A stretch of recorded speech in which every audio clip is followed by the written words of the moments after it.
when you were dating J-Lo, Will Smith and Jada tried to pick her up on a threesome and you were going to beat up Will Smith. Is that true? You really heard that? Nah. What? Yeah, I watched it on the internet. You're telling me I can't believe everything I read? What? I don't know what you're talking about. He wanted to fight Will Smith over Jennifer Lopez. Oh, man.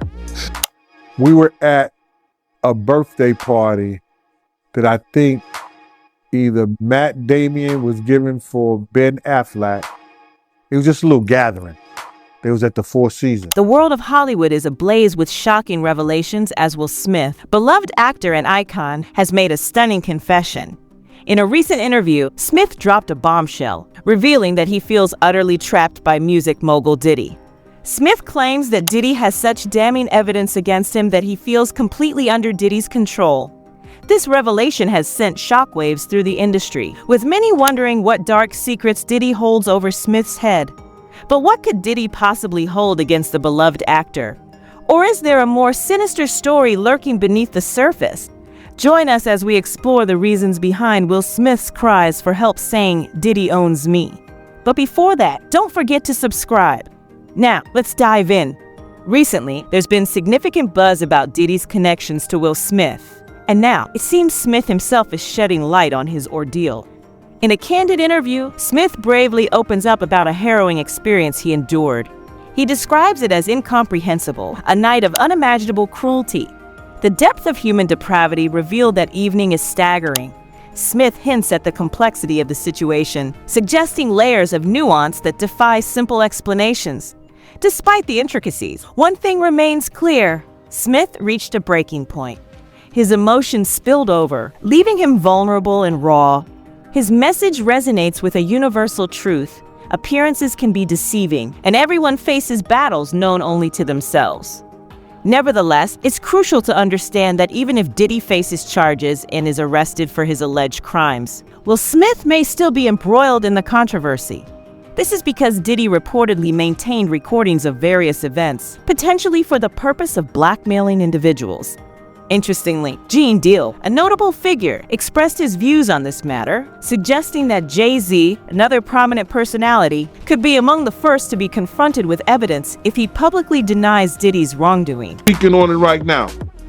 He'll be one of the first dudes that they'll probably pull to the side and say, yo, well, you say that your man, I heard you on TMZ said that he never did this and he never did that, but ain't this you? If those pictures or those films or anything like that exist. You know what I'm saying? That's what they pay those agents to do. So, of course, I don't believe that none of the people... Deal implies that agents are employed to gather such evidence, indicating a level of sophistication in Diddy's operations. The conversation takes a startling turn as the host interrupts, inquiring if there is a concern among celebrities that they may be caught on tape at Diddy's gatherings engaging in questionable behavior. Gene's response is chilling, describing a scenario where every room in Diddy's residence was reportedly monitored with hidden recording devices, including micro projectors and cameras. This revelation paints a picture of an environment rife with drugs, alcohol, and various forms of debauchery, leaving attendees, including celebrities, politicians, royalty, and even religious figures, on edge about potential revelations. The host's follow-up question delves deeper into Gene's personal beliefs regarding the existence of such tapes. Gene's response hints at the widespread distrust and fear within Diddy's social circles, suggesting that if a minor figure like Lil Rod could be recorded, then it's likely that tapes of more significant individuals exist. Meanwhile, Jada Pinkett Smith has faced immense challenges, especially in recent years, which have taken a toll on her. This is not a recent struggle. It's something she's been grappling with for a long time. In 2016, she gave a revealing interview where she discussed a significant turning point in her relationship with Will Smith. She revealed that they were on the brink of separating and divorcing, a fact unknown to the public at the time. They had even separated briefly before reconciling. However, in 2016, they experienced what Jada described as the ultimate break, which was also unknown to the world. This period was pivotal and led to misconceptions about their marriage. particularly regarding the idea of an open relationship. Jada explained that over the span of 12 years, she and Will had been trying to navigate the complexities of love and marriage. She acknowledged that their relationship had its challenges and that the concept of an open marriage had been misinterpreted. During their brief separation in 2016, both she and Will lived their lives as single individuals, although this was not public knowledge. Jada emphasized that her entanglement with another person, a topic extensively discussed in her book, was a result of this misconception. She felt unfairly portrayed as an adulteress, which was not the case. When the time came to address the situation publicly, Jada initially planned to discuss it alone on her show, Red Table Talk. However, Will decided to join her, intending to reveal the truth about their relationship status. Despite their intentions, Will wasn't emotionally prepared to face the public scrutiny. Jada had already mentally prepared herself for this moment of vulnerability and had embraced the idea of being transparent, even if it meant facing criticism and judgment. The experience has been incredibly challenging for Jada. Despite their commitment to open communication and honesty in their relationship, she found herself labeled in a way that was devastating. However, this experience forced her to let go of the need for external validation and focus on understanding and accepting herself. She likened this process to walking on hot coals, a metaphor for the intense inner work required to strengthen one's self-awareness and self-acceptance, regardless of external judgments. Jada Pinkett Smith reflects on her experiences, acknowledging the challenges she has faced, which she explores in her book. She believes many people struggle with the same issue, how to navigate the world while maintaining self-acceptance. In her book, she delves deeply into this journey of self-discovery and acceptance, recognizing its universal relevance. Despite her openness, Jada admits there have been numerous misconceptions about her relationship with Will. She suggests that everyone faces misconceptions in their lives, regardless of their social status or role in their community. Whether you're the head of the TA, a doctor's spouse, or the cool one in your circle, there are always expectations about your marriage. Jada emphasizes that marriage is a unique journey for each couple, a journey of self-love and love for your partner. There's no one-size-fits-all approach, and she believes it's a disservice to try to fit it into a rigid mold. Marriage, according to Jada, is about growth and understanding. It's a complex journey that involves learning to love yourself and your partner in a way that works for both of you. She encourages people to embrace the uniqueness of their relationships and not to conform to societal expectations. However, speculations abound regarding the alleged violent confrontation between Diddy and Will Smith, with some suggesting that it stemmed from a rumored desire by both Smiths to engage romantically with Jennifer Lopez, who was Diddy's girlfriend at the time.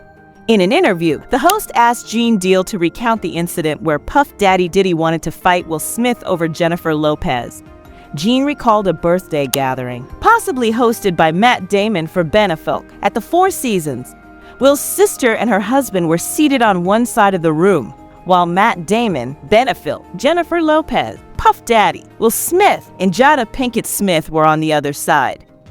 Gene, who knew Puff Daddy well, noticed him stand up and approach in a particular manner, signaling something was amiss. Puff Daddy confided in Gene, expressing his suspicion that Will and Jada were trying to woo Jennifer. Puff Daddy's intention was clear. He was prepared to intervene if necessary. Gene, acknowledging Puff Daddy's fighting abilities, doubted he could defeat Will Smith in a physical altercation. He positioned himself strategically, ready to act as a buffer if Puff Daddy made a move towards Will. Despite the tense situation, Gene found humor in Puff Daddy's perception of Will and Jada's actions, suggesting they were making inappropriate advances towards Jennifer. Meanwhile, to understand the seriousness of what happened to Will Smith, we can look at a similar case involving Rodney Lil Rod Jones, who worked as a producer and cameraman for Diddy. Lil Rod sued Diddy, alleging sexual harassment, drugging, and threats. According to the lawsuit, Lil Rod worked on Diddy's album Love and lived with him from September 2022 to November 2023. Lil Rod claims he was constantly groped and had his anus touched without consent by Diddy. The lawsuit also mentions an incident where Lil Rod woke up naked and confused in bed with Diddy and two sex workers, alleging that he had been drugged. Lil Rod, who also worked as Diddy's videographer, claims to have recorded hundreds of hours of footage showing Diddy, his staff, and guests engaging in illegal activities. These activities reportedly include drug possession, soliciting sex workers, providing laced drinks to minors, and sexual assault. Lil Rod believed Diddy was grooming him, and this fear became a reality when actor Cuba Gooding Jr. allegedly molested him on Diddy's boat. According to reports, Gooding Jr. touched Lil Rod's legs, inner thighs, groin area, lower back, buttocks, and shoulders, making Lil Rod extremely uncomfortable. Despite Lil Rod's resistance and attempts to push him away, Gooding Jr. persisted. A revised version of the lawsuit filed in March includes Gooding Jr. as a defendant. This case sheds light on the serious allegations surrounding Diddy's behavior and the experiences of those who worked closely with him. It highlights the importance of addressing and preventing such misconduct in the entertainment industry. In another scenario, there is a significant amount of information online regarding the shooting incident involving Diddy, with Gene Deal providing some shocking insights. After his fallout with Diddy, Gene started working with Jodeci. The host then asks Gene about his thoughts on the victim of the club shooting, who has come forward claiming that Diddy, not Shine, shot her. Gene responds by stating that the case is closed, emphasizing that there cannot be double jeopardy or a retrial since there was already a trial where a man was convicted for her injuries, serving time as a result. The host raises questions about the evidence presented during the trial, specifically regarding ballistic tests. In the camp and say, why did he treat me? Why did he doing this and doing that? They say, oh, he just playing with you because he love you. He like you. He was, no, he was trying to instill that fear in you that he had in you. And he won. He questions whether ballistic tests were conducted on Diddy, Jennifer Lopez, and Wolf, and if so, why the results did not lead to charges against Diddy. Gene Deal mentions that while he does not discredit the victim, he believes her lawyer should have advocated more effectively. Gene notes that both Puff and Shine faced similar charges, but Puff had witnesses testify against Shine, which may have influenced the outcome of the trial. Gene concludes by stating that it has been over 23 years since the incident, and there is nothing that can be done legally to reopen the case and charge Diddy or Shine. This discussion highlights the complexities of the legal system and the challenges in seeking justice for victims of violent crimes, especially when new information emerges years later. It also underscores the importance of thorough investigations and legal advocacy in ensuring that all parties involved receive a fair trial and that justice is served. Indeed, the woman did express her willingness to undergo surgery to remove a bullet fragment from her eye, with the intention of using it as evidence against Diddy. It's quite a statement, isn't it? I mean, imagine being willing to sacrifice your eye for the sake of justice. It's almost unbelievable. How much would someone be willing to give up for their eye? The lengths some people are willing to go to for justice can be both astounding and perplexing. Now, let's talk about the whole gun situation. They didn't even find a gun on Puff, did they? And Shine, he didn't get caught with a gun leaving the club either. Sure, they found a gun in the car, but there were 4 people in that car. So what's the lawyer going to say? It wasn't Mr. Combs, it was the bodyguard, or the security, or someone else. It's all about spinning the narrative, isn't it?